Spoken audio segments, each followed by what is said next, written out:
Welcome to another Refuel Devotional. My name is Jason Caine. So glad to be here with you this morning as we continue in our series called You Are Not the Boss of Me. In this series, we're talking about how things like fear and panic, discouragement, and even culture are not the boss of us. I think there's no person in the Bible who lives out what it looks like to not allow these things to be his boss than a young man by the name of Daniel. As a teenager, Daniel was taken from his homeland in Jerusalem and brought to the evil country of Babylon. The Babylonians were particularly known for their lack of faith in any God. They lived any type of way they wanted to live, and this is where this teenage boy, Daniel, is living.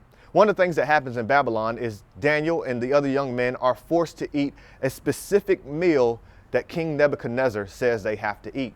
The problem with eating this meal, though, was that it would have gone against what Daniel knew God's word permitted him to eat. So he refuses to eat the meal. But there's a lesson that Daniel gives us that teaches us how we can continue to have influence even when culture contradicts our convictions. Daniel is told that he has to eat this meal, but rather than raising up his voice and shouting, "I'm not going to eat it," rather than yelling and causing a ruckus, this is what Daniel does. In Daniel chapter 1, verse 12, he says this: "Please test your servants for 10 days. Give us nothing but vegetables to eat and water to drink." There's a key word in that verse that shows us how we can have influence in a culture that goes against our convictions. That one word is service. Daniel saw himself as a servant when he was living in Babylon. And as a result of seeing himself as a servant in Babylon, he was able to have an influence in a culture that went against all of his values. Not for the sake of having influence, but for the sake of showing them who the true and living God is. Hey, listen, in this world around us today, there are a lot of things that go against our Christian convictions. And the way that we can have influence is just like Daniel, through service.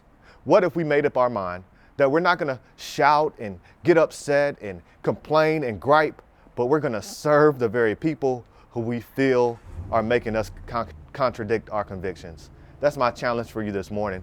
If you feel like there are some things that are going against your Christian values, what if you made a decision to serve the very people that God has given you influence over?